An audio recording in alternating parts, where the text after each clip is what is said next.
नमस्कार प्रेक्षक हो. आचार्य 90 FM यवन रेडिओ मध्ये मी तेजस्विनी आपलं मनपूर्वक स्वागत करते. आजच्या आपल्या सेलिब्रिटी शो मध्ये माझी मैत्रीण आलेली आहे अश्विनी कुलकर्णी. हाय अश्विनी. हाय. तेजस्विनीला भेटायला अश्विनी आलेली आहे आणि आपण ओळखतोच खूप उत्कृष्ट अशी अभिनेत्री आणि गोड म्हणजे काय म्हणतात असं म्हणजे कसं राहावं अभिनेत्रीने कसं राहावं हे अश्विनीकडे बघून आपण सगळ्यांनी शिकायला हवं. कारण ती नुसती कुठे साधा कार्यक्रम असू दे किंवा एखादं लॉन्च असू दे अगदी प्रॉपर तिचं तिने पहिल्यापासूनच मेंटेन केलेलं आहे. तर हे सगळे तिचं थोडं गॉसिप आणि थोडंसं आपण मसाला ती कसं स्वतःला मेंटेन केलेलं आहे ते पण आपण जाणून घेणार आहोत या सगळ्या मुलाखतीच्या दरम्यान. तर अश्विनी तुझं खूप खूप मनपूर्वक स्वागत. थँक्यू माय प्लेजर.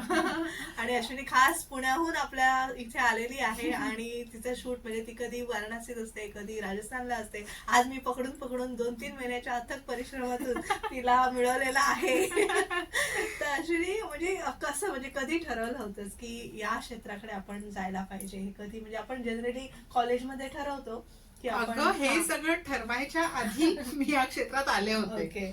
म्हणजे रंगदेवतेचे आशीर्वाद आहेत असं म्हणेन मी माझ्यावर. कारण का मी सुरुवातीला डान्स भरतनाट्यम नृत्यांगना म्हणूनच माझ्या स्वतःकडे बघत होते. पण डान्स करता करता मला माझ्यातली अभिनेत्री गवसली आणि नंतर असं अचानक झालं की अभिनय हेच माझं पूर्ण वेळेचं क्षेत्र झालं. त्यामुळे जरी आता मी वाराणसी राजस्थान असलं तरी अभिनय या कॅटेगरीमुळे मुंबई मेरी जान. त्यामुळे मला मुंबई खूप आवडते. आणि मुंबईत खरं सांगायचं तर माझं कोणीही नव्हतं. जेव्हा मी सुरुवातीला काम करायला सुरुवात केली तेव्हा मुंबईमध्ये कोणी नातेवाईक नाही काही नाही. आमच्या घराण्यात कोणी कधी मुंबईत आलं नाही. पण असं म्हणतात ना ते देव आपला रस्ता आखून देतं तसं झालं. मी कामाच्याच निमित्ताने मुंबईत आले आणि आता मला इथेच काम करायचंय आणि इथे काम करत राहायचं स्वरूपी. कारण खरंच आपला नशीब आजमावायला किती कलाकार मुंबईत दाखल होतात आणि खरंच आणि मुंबई असं कोणाला नाराज नाही करत. काही ना काही मुंबई म्हणजे मुंबादेवी आपल्याला देतच असते. पहिलं जेव्हा प्रोजेक्ट मिळालं ते पहिलं प्रोजेक्ट कुठलं होतं आणि त्याच्या काही आठवणी म्हणजे तुला सुपर म्हणजे त्या आठवणी मी विसरूच शकत नाही. माझ्या एका नृत्याच्या कार्यक्रमाला सुप्रसिद्ध दिग्दर्शक आणि निर्माते संतोष कोल्हे आले होते. रादर त्यांचाच तो इव्हेंट होता. त्याच्यामध्ये आमचा एक डान्सचा परफॉर्मन्स होता आणि तेव्हा सरांचं भटकन ती खूप फेमस चालला होता. एकदम चांगल्या पद्धतीने शो चालला होता. आणि स्वभावता मुळात पुण्याचे असल्यामुळे आगाऊपण तो इनबिल्ट एक आयटम असतो आमच्यामध्ये. त्यामुळे अत्यंत आगाऊपणे मी सरांशी जाऊन बोलले वगैरे की मला भटकन ती खूप आवडतं असं तसं वगैरे. मग ते म्हणले की तू मग अभिनय का नाही करत. डान्स तर इतका चांगला करतेस आणि अभिनय हा डान्सचा अविभाज्य भाग आहेच. मग तू का नाही करत. म्हटलं नाहीये माझा मुंबईत कोणी वगैरे. तर ते म्हणले की म्हणून तू अभिनय नाही करणार की मुंबईत कोणी नाहीये. आणि हे मला फार विचार करायला भाग पाडणारी गोष्ट होती की जस्ट बिकॉज मुंबईत आपलं कोणी नाही म्हणून आपण हे क्षेत्र आजमावणार नाही. आम्ही लहानपण खूप होते. पण ते मला म्हणाले की हे बघ मी आता अशी अशी सिरियल करतोय. तू जर का मला मुंबईत येऊन भेटलीस तर या सिरियल मध्ये एक अत्यंत चांगला रोल तुझी वाट बघतो एवढं लक्षात ठेव. हे त्यांनी असं चॅलेंज सारखं माझ्यावर टाकलं खरं तर. आणि येस मी निघाले आले मुंबईला. पत्ता शोधत त्यांच्या ऑफिस पर्यंत पोहोचले आणि ते म्हणले झालं जमलं तुला आता पुढचा हे निदान काम तर मिळालं. तेव्हा ती सिरियल होती सांज सावल्या नावाची आणि त्या सिरियल मध्ये मला त्यांनी एक अत्यंत उत्तम कृष्णा नावाचं कॅरेक्टर होतं. फार गोड रोल होता आणि इतकी सुंदर स्टारकास्ट होती. म्हणजे तो वृद्धाश्रम बेस्ड अशी ती सिरियल होती मालिका होती. त्यामुळे सुलभा देशपांडे रेखा कामत म्हणजे तू नावं घे की सुंदर सुंदर सगळ्या त्या वृद्धाश्रमातल्या बायका. भारती असरेकर मी इतकी छान लोक मला पहिल्या सिरियल मध्ये त्यांच्याबरोबर काम करायला मिळालं. अभय दादा होता, Abhay Kulkarni, Pushkar Shrotri, Prasad Oak, Abhijit Chavan. You say the name. अख्खी इंडस्ट्री होती त्या पर्टिक्युलर सिरियल मध्ये. आणि तशी सुरुवात झाली आणि त्या सिरियल मध्येच काम करत असताना ते असतं ना सिरियल मध्ये की इथे काम चालू आहे तिथे काम चालू आहे तिथे जाऊन भेट. अरे तू डान्स करतेस. अरे मग एक डान्सर मुलगी एका फिल्मसाठी हवी असं ती तिथे चर्चा चालली होती. म्हणून मी त्या याच्या सेटवरच हे ऐकलं की विनय हा. लाड नावाचे दिग्दर्शक होते, ते रामोजी फिल्म सिटीच्या इन हाऊस प्रोडक्शन साठी 2 सिनेमे बनवत होते, मराठी आणि अच्छा. गुजराती. ओके. आणि त्यांना बेसिकली डान्स येणारी हम्म. हिरोईन हवी होती. Dance was necessary. तर माझ्यासाठी ते चांगली ऑपॉर्च्युनिटी होती, म्हणून मी ताबडतोब जाऊन त्यांना भेटले आणि इमिजिएटली या दोन्ही फिल्म वाव, मी साईन sign करून केलं. आले. क्या बात आहे. आणि अशा प्रकारे मी म्हणजे ते कामातनच काम काम मिळत मिळत गेलं चाललं. मला. हो. म्हणजे मी असं म्हणणार नाही की मला इथे फार कोणीतरी गॉडफादर आहे वगैरे, हम्म. अजिबात नाही. हा म्हणजे पिता समान व्यक्तिमत्व खूप मला बरं. भेटले की ज्यांनी मला छान सांभाळलं, पण हा. गॉडफादर असं मी कोणाला म्हणणार नाही. हम्म. पण संतोष कोल्हे सरांनी मी नृत्य करत असताना ही मुलगी अभिनय करू शकते शकते. हे हा confidence आहे. ओळखलं. हे ओळखलं, त्यामुळे या वाटचालीचं श्रेय सगळं त्यांना जातं. आणि मग ते चालूच झालं. मग ती फिल्म केली, मग पछाडलेला तर सगळ्यांनी हे केली. पछाडलेल्याच्या वेळेला तर म्हणजे मी स्वतःला खरंच खूप भाग्यवान समजते की परत ती पण स्टारकास्ट, Star सगळ्यांना cast, माहिती, इतकी मोठे. मोठी मोठी लोक आणि इतकं मोठं production house मोठं होतं. प्रोडक्शन हाऊस, इतकं छान दिग्दर्शक, इतके छान को ऍक्टर्स. आणि तेव्हा म्हणजे माझी परीक्षा वगैरे चालू असायची, मी अभ्यास करता करता पछाडलेला करत होते. पण या सगळ्या लोकांनी मला इतकं सांभाळून घेतलं, हा. इतके लाड केले माझे खरं तर. आणि असं तो छान छान. सगळा प्रवास सुरू झाला, जो पुढे अजून चालू चालू आहे. आणि इतकी वर्ष असं नाही की 2 मालिका केल्या मग परत नंतर कामच नाही, नंतर आपण नाही. 1-2-4 महिने घरी आहोत, असं कधीच तुझ्या बाबतीत झालं नाही. टचवूड तुला हो. सगळी कामं एका पाठोपाठ एक मिळतच गेली. आयुष्यात टर्निंग पॉइंट तू म्हणशील की मला नेम, फेम आणि पैसा, प्रसिद्धी मिळाली, तो कुठला क्षण होता किंवा त्या कुठला 2 आहेत project होता? तसे. अच्छा, तसे 2 आहेत असं म्हणेन मी. हा. एक तर पछाडलेला ऑफकोर्स, हा. कारण का पछाडलेल्याने अख्खं आयुष्य माझं बदललं. बदलून टाकलं. हा. की तो पिक्चर इतका प्रसिद्ध झाला, हा. म्हणजे बरेच लोकांना त्यानंतर अश्विनीपेक्षा मनीषाच माझं नाव वाटू लागलं होतं. अच्छा. इतकं मनीषा मनीषा मनीषा कुलकर्णी झालं. असेही नावं, झालं. हा, अशी नावं छापून यायला लागली होती. तर मी पछाडलेला म्हणेन, कारण मी त्या सिनेमाने मला ओळख दिली. ओळख. जरी मी काम करत होते तरी ती ओळख त्या सिनेमाने दिली. आणि त्यानंतर मला विचारशील तर नाही, वरण भात लोणचं कोण नाही हा. कोण. तो एक लाईफ टर्निंग Life. एक्सपिरियन्स होता. हा. म्हणजे पिक्चर करताना सुद्धा आणि पिक्चर रिलीज झाल्यावर सुद्धा. हम्म. तर त्या पिक्चर नंतर ऍज अ अभिनेत्री मला जरा लोकांनी सिरियसली घेतलं. नाही तर मी थोडासा काय म्हणतात ना, एक पर्सनॅलिटीचा इश्यू असतो की एक माझी पर्सनॅलिटी ग्लॅमरस आहे, मी उंच आहे, म्हणजे काय म्हणतात ना की कॅरी पण छान करते कुठले costume. हा, पण म्हणजे असं एक इम्प्रेसिव्ह मी हा. जास्त आहे. तर मला कधी कधी असं वाटतं की पर्सनॅलिटी मध्ये अभिनेत्री कुठेतरी दबते की काय, हा.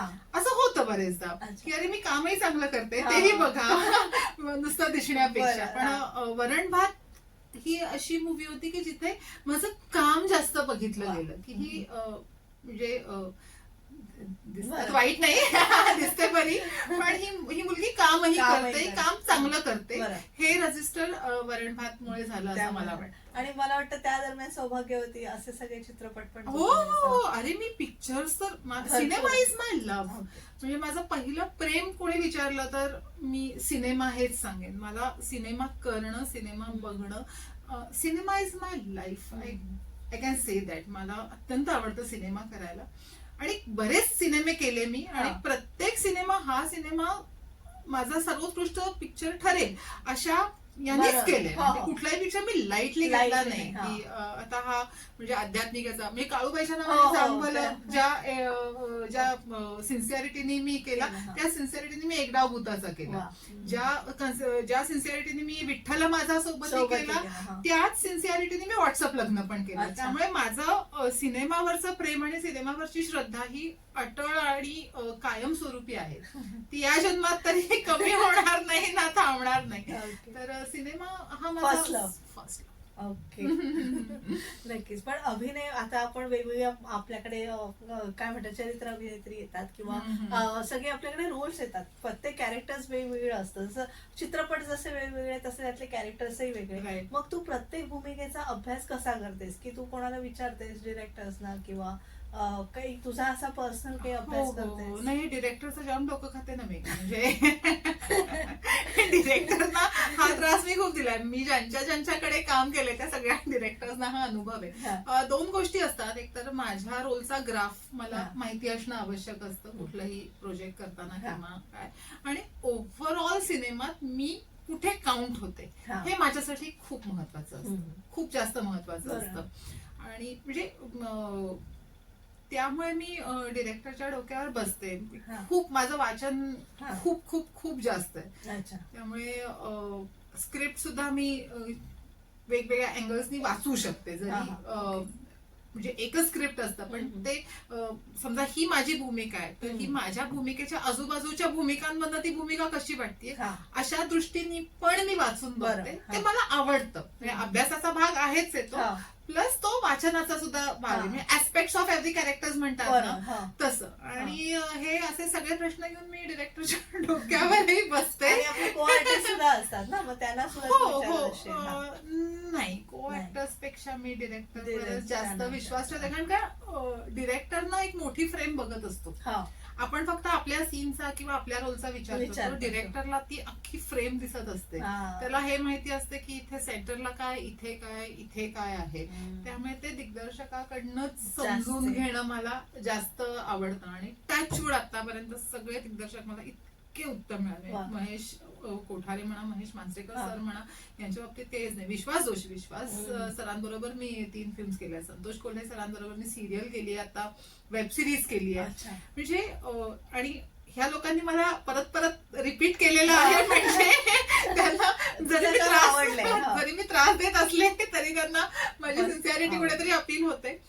पण अर्थात म्हणजे मला आवडतं. म्हणजे माझ्या भूमिकेचा अभ्यास करायला मला खूप आवडतं. प्लस भूमिकेसाठी म्हणजे अशी अगदी चवळीची शेंग मी कधीच नव्हते, पण वरण भातसाठी मी वजन वाढवलं होतं. कारण माझा हट्ट होता की मी तो काकीचा रोल करावा. किंवा माझा फुलराणीच्या वेळेला विश्वास सरांनी मला असं सांगितलं होतं की ह्या एवढा टाइम पॅच आहे आणि याच्यात मला तू इथपर्यंत यायला हवी आहे, तर तेही मी केलं होतं. म्हणजे भूमिकेसाठी नॉट ओनली अभ्यास पण मेहनत, फिजिकल मेहनत घ्यायला सुद्धा माझी तयारी असते. राधा मला आवडतं. ते एक वेळ असतं की इथपर्यंत पोहोचायचं, ही भूमिका साकारायची आणि त्याच्यासाठी एवढ्या सगळ्या गोष्टी करायच्या. मजा येते त्या प्रोसेसमध्ये. एक नशा आहे आणि आय जस्ट लव्ह इट. मला टचवूड बाकी कुठल्या नशेचा मला कधी गरज पडली नाही, पण ही नशा इतकी जबरदस्त आहे आणि मला आवडतं. मला ती प्रोसेस खूप जास्त आवडते. नक्कीच.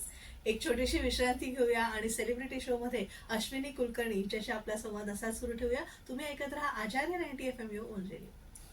तुम्हा सगळ्यांचं पुन्हा एकदा स्वागत. तुम्ही ऐकत आहात आचार्य 90 FM ओन रेडिओ. आणि आज आपण सेलिब्रिटी शो मध्ये अभिनेत्री अश्विनी कुलकर्णी हिला आमंत्रित केलेलं आहे. अश्विनी, तू म्हणालीस तू म्हणजे आपण म्हणतो सगळे ग्लॅमरस आहेस, हायटेड आहेस, मग तुला कधी मॉडेलिंग क्षेत्राचा आपण तिकडे जावं असं वाटलं का? मी मिस इंडिया फायनल 10 मधली कंटेस्टंट होते. Of course I was. पण नंतर म्हणजे मला असं जाणवलं की हे करिअर खूप छोटं आहे. आणि तेव्हा मी खरं सांगायचं तर मजा म्हणून त्या याच्यात गेले होते. म्हणजे हार्डली 10वी नंतर ते 11वीत एक असं एक वारं असतं ना कॉलेजमध्ये की अरे मॉडेल एवढी उंच मॉडेलिंग. तेव्हा तरी जनरली उंच मुलगी म्हटली की ती मॉडेल होणार असा एक पॅटर्न तेव्हा चालू होता निदान पुण्यात तरी. तर त्या ह्याच्याने मी त्याच्यामध्ये पडले आणि मला अगदी आठवते Sameer Dharmadhikari was my mentor. ते जे आपल्याला मेंटर्स आणि हे असतात, तर समीर बरोबर काम करताना म्हटलं तेव्हा किती दादागिरी करायचं आमच्यावर.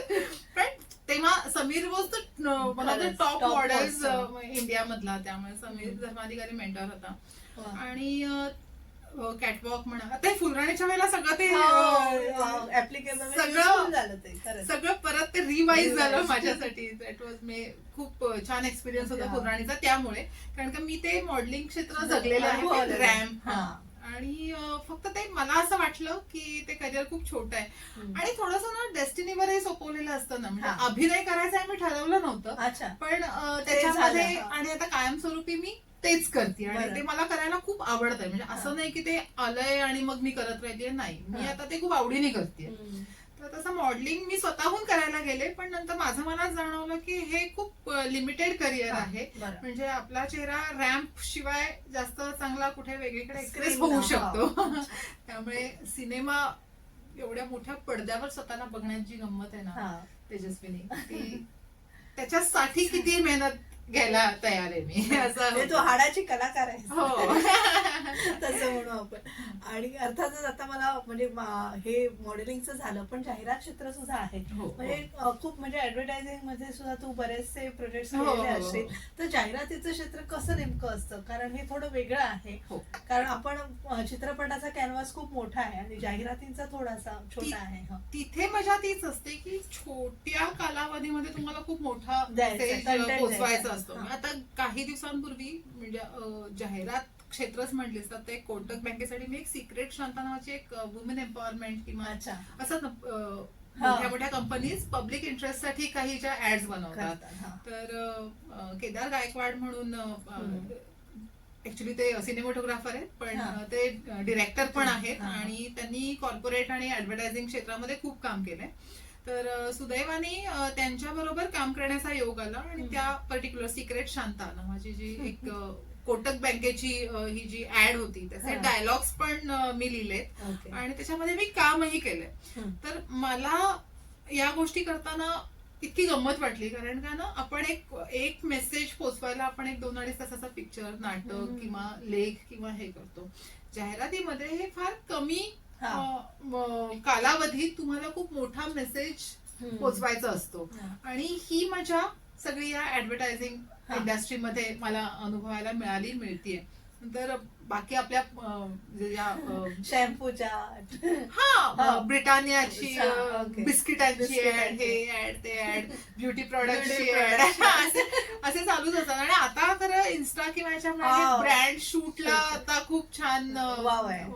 म्हणजे आता लोक काय काय कोलॅबसाठी गोष्टी पाठवतात आणि त्या मी ओपन करून हे किती छान आहे वगैरे असं करून पाठवतो.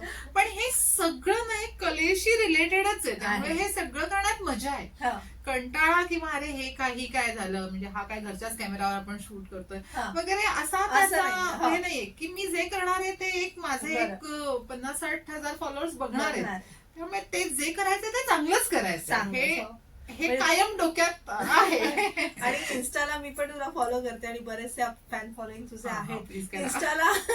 बरेच तुझे म्हणजे रील्स तुझ्या छान असतात, म्हणजे अशा त्या बघाव्याशा वाटतात, म्हणजे क्रिएटिव्हिटी त्यामध्ये दिसून येते. थोडासा प्रॉब्लेम असा आहे ना माझा तेजस्विनी, मी मुळात क्लासिकल डान्सर असल्यामुळे ना असा फारसा फालतूपणा मला जमत नाही. त्यामुळे एखादा डान्सिकल किंवा याचा रील करताना ना मी त्याची प्रॉपर रिहर्सल वगैरे करते. म्हणजे लावला आहे कॅमेरा आणि सुरू झालं काहीतरी असं माझं शक्यतो होत नाही. म्हणजे कधी कधी होतंय की पार्टीमध्ये आहोत आणि डान्स करतो ते शूट करून ते टाकलं असं होतं.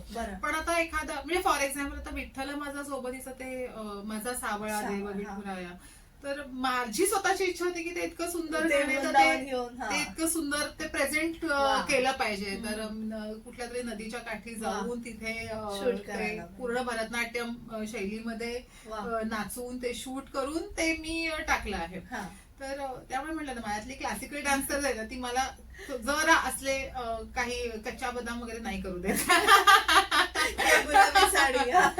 गुलाबी साडी पण म्हणजे मी खूप वेळा ते शूट केलं, पण ते टाकायची माझी हिंमतच झाली नाही. अर्थात मला ते खूप आवडतं, कारण आता नाटकाच्या म्हणजे तू नाटक सिरियल किलर बघितलं असेल तर सिरियल किलरचा पडदा उघडतो तेव्हा मी गुलाबी साडीवर नाचत असते. त्यामुळे ते आवडतं मला खूप. आणि तुझे साडीमध्ये जास्ती फोटोज किंवा सगळे पोस्ट आहेत. साडी तुला खुलून दिसते म्हणून प्रचंड आवडते. साडीचं वेड आहे मला, साडीचं वेड आहे. आणि म्हणून मला कोल्हापूर साडी पण साड्या खूप येतात आणि त्या सगळ्या मी आवडीने स्वीकारते, नेसते, फोटो काढते. आणि आहे म्हणजे साड्यांचं माझ्यावर प्रेम आहे, माझं साड्यांवर प्रेम आहे. त्यामुळे साडीतल्या आणि आईची साडी असा माझा एक कायम एक सेगमेंट असतो. कारण आता दुर्दैवाने आई नाही आहेत ना माझी हयात, पण आईला माझ्या साड्यांचा अतिप्रचंड वेळ होता आणि तिचा मोठा साड्यांचा सगळा जो स्टॉक आहे तो सगळा आता माझ्याकडे आहे. त्यामुळे ते त्या साड्यांवरचं माझं एक वेगळं प्रेम आहे. आई माझी वकील असल्यामुळे पांढऱ्या साड्या किंवा कॉटनच्या साड्या तिच्याकडे जास्त, त्यामुळे मला तो एक माझा हॅशटॅग पाहून लोकांना एक वेगळा हे जाणवतं की हा ही आईची साडी, त्यातलं इमोशन वेगळं असतं तेही जाणवतं आणि तेही लोक कमेंट मध्ये सांगतात की this is something different than regular Ashwini. तू नाटकाचा उल्लेख केला, सिरियल किलर आता नुकतंच तुझं मध्यंतरी चालू होतं नाटक, तर नाटक, मालिका आणि चित्रपट ह्या तिन्ही माध्यमांकडे तू कसं पाहतेस आणि कसा विचार आहे तुझा? ते कलाकार म्हणून मी तिन्ही माध्यमांचा अत्यंत रिस्पेक्ट करते. आता गेल्या बरेच दिवसात मी दुर्गा नावाची सिरियल करत होते मी, पण ती दुर्दैवाने फार कमी याच्यामध्ये बंद झाली ती सिरियल. पण दुर्गा नावाची सिरियल करत असतानाच मी सिरियल किलर चालू केलं होतं आणि सिनेमांचं शूट तर चालू झालं. तर ऍज अन ऍक्टर मी तिन्ही क्षेत्राचा खूप रिस्पेक्ट करते. कारण कसं आहे, जरी नाटक ना मी असं मॅच्युअर वगैरे फारसं केलेलं नाही, कारण का मी अगदी 11वी मध्ये असल्यापासून मी स्क्रीनवरच काम करते. त्यामुळे मला म्हणजे हे जे लोक प्रायोगिक वगैरे असं मला करताच आलं नाही. त्यामुळे मी जे नाटक केलं ते मी कमर्शियलच केलं आणि म्हणजे त्याही बाबतीत आय एम हॅपी. जी नाटकं मी केली, 2.5 अक्षर प्रेम के असो, लग्नाची बेडी असो, गोलमाल असो, हा मी ना माझा प्रॉब्लेम असा आहे तेजस्विनी, मी एका वेळेला असं फार करायला नाही जात. जर का मी एका दिवशी एक डेट तुला दिली असेल तर मी त्या दिवशी दुसरं काम नाही करत. माझं स्वतःचं असं मत आहे की मी जर का आजचा दिवस नाटकाच्या प्रयोगासाठी ठेवलाय तर ते 4 तासाचं शूट करा, म्हणजे तुम्ही त्यांनाही पूर्ण वेळ देत नाही आणि नाटकालाही तुम्ही पूर्ण एनर्जीने पोचत नाही, हे मला वाटतं, मला एथिकली पटत नाही. जे करतात त्यांच्याविषयी माझं काही म्हणणं नाही की दे आर रिअली ग्रेट, ते मॅनेज करू शकत असतील, तर मला जमत नाही. त्यामुळे मी शक्यतो एका वेळेला एकच गोष्ट करते. मला असं 2 दगडांवर पाय ठेवायला मला जमत नाही. त्यामुळे जेव्हा मी नाटक करायला घेतलं तेव्हा मी पूर्ण वेळ नाटक आणि नाटकच केलं. जसं मी सिनेमा, जर का माझा सिनेमा 1 ऑक्टोबर पासून 15 नोव्हेंबर पर्यंत जरी मधल्या काही डेट्स मी शूट करत नसले तरी पण त्या डेट्स मी दुसऱ्या कोणाला नाही देत, कारण का मला पूर्णपणे त्या प्रोसेस मध्ये राहायचं असतं आणि आय लाईक दॅट. असं नाहीये की मला ग्रेडी नाही, अरे तो देत राहतो, आपण कशाला ग्रेडी व्हायचं. तसंच की एका मागोमाग एक मेहनत तर आहे, कामं करायचीच आहेत, पण असं त्याच्या मागे धावणं मला पटत नाही. आणि सिरियल मध्ये तर म्हणजे त्या सिरियल मध्ये काम करणाऱ्या लोकांचा मी इतका रिस्पेक्ट करते, कारण रोज इतके 12-13 तास सलग तोच विषय त्याच इंटिग्रिटीनी, त्याच सिन्सिअरिटीनी पुढे नेत राहणं इज नॉट इझी. माझी फार इच्छा आहे सिरियल करण्याची खरं तर, पण मी यांची मेहनत आणि हे बघते तसं कुठेतरी भीती वाटते की हे जमेल का आपल्याला, कारण का सिनेमामध्ये तेवढी एक लिबर्टी असते की आज एक दिवस हा एक सीन करायचा आहे, त्याचा अभ्यास करायचा आहे, त्याचं सगळं करायचंय. किंवा नाटकात सुद्धा की आता नाटकाचा प्रयोग आहे, आपण एक मेकअपला बसायच्या आधी फोन बाजूला ठेवला की मी पूर्ण नाटकात असते. नाटक संपेपर्यंत मी कोणाला भेटतही नाही. मी आणि माझा चहाचा कप आणि स्टेज या पलीकडे माझा बाकी कोणाशी संबंध येत नाही. पण मला या सिरियल मधल्या मी केलंय, मी तर हिंदी सिरियल्स करत होते, म्हणजे आफ्टर पछाडलेला जे काही मराठीमध्ये मला म्हणावे तसे खूप भारी सिनेमे जेव्हा येत नव्हते तेव्हा मी रेग्युलर हिंदी सिरियल्स मध्ये हे 12-12, 14-14 तास कामं केलेली आहेत. आणि हे पण आताची गणितं फार बदलली आहेत. आता असं 1 वुमन किंवा 1 मॅन सेंट्रिक झालेल्या आहेत सिरियल, त्या लोकांवर कामाचं इतकं प्रेशर आहे. तर मला कौतुकही वाटतं आणि आश्चर्य वाटतं की ते हँडल कसं करतात. पण अर्थात तेही करून बघायचंच आहे. आता बघू, म्हणजे पण कधी कधी थोडं असं होतं की आता हल्लीच्या मालिकांमध्ये पाणी घालून आपण वाढवतो तसं तो प्रकार ते तर आहेच ना. तर रोज काय दाखवणार, मला रोज फोनवर काय बोलायचा प्रश्न पडतो. किती जवळची मैत्रीण असेल, किती अगं घरी फोन केला तरी रोज काय बोलायचं, असं नवऱ्याशी तरी रोज काय बोलायचं असा प्रश्न पडतो. मला त्या लेखकांचं, त्या कलाकारांचं, त्या दिग्दर्शकाचं खरंच कौतुक वाटतं की रोज काय दाखवणार. आणि त्यात एक महा एपिसोड साधं बघ ना, की ते जे एखादं घर असतं त्या घरात एखादा इश्यू असतो, आपल्या घरात तरी एवढं काही घडतं नाहीये. का? त्यांच्याच घरात एवढं घडत असतं, त्याच्यावर आपण डिस्कस करत असतो. आणि एवढं पाहत असतो. त्यामुळे मला ना की आपण असं म्हणतो पाणी घालून हे केले, हा. पण त्यांच्यापासून विचार केला तर नक्की काय दाखवणार? खरंच ते काय आणि त्यात परत वेगळे पण की हो. संध्याकाळी 6 वाजल्यापासून 10 वाजेपर्यंत जर का 8 सिरियल असतील हो. तर त्या 8 सिरियलचे विषय वेगळे पाहिजे. पाहिजे. किती कष्टाचं काम कष्टाचं काम आहे. आहे खरं. आणि hats off to writers, hats off to writers, सुस्त. Hats off to directors. हा. परत तो एक लिमिटेशन आहेत ना हा. सिरियलला, तो तेच एक घर, हम्म. तेच ते 4 ऍक्टर्स, त्याच्यामध्ये अजून तुम्हाला व्हरायटी काढून हवी आहे. म्हणूनच मला हे खूप इंटरेस्टिंग वाटतं आणि मला करून बघायचं आहे फॉर शुअर. कोण सिरियल बनवत असेल असेल तर तर लगेच मी आहे. contact करा. मला हे खूप पण आता कौतुकास्पद सध्या तू वाटतंय. वेब सिरीज मध्ये बिझी आहेस ना? हो, web वेब series. सिरीज चालू आहे. हो. ओके. परत एक छोटीशी विश्रांती घेऊया आणि सेलिब्रिटी शो मध्ये अभिनेत्री अश्विनी कुलकर्णीशी आपला संवाद असा सुरू ठेवूया. तुम्ही पाहत राहा आचार्य 90 FM युअर ओन रेडिओ.